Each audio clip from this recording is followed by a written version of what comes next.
Coughs can also be a symptom that persists post-infection.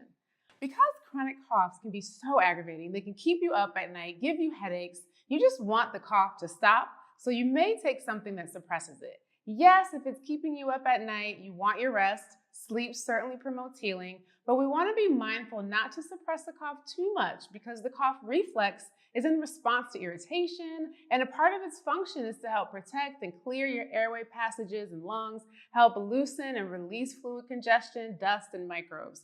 So you want to balance getting the rest you need with encouraging the cough to be productive so that you get what your body wants out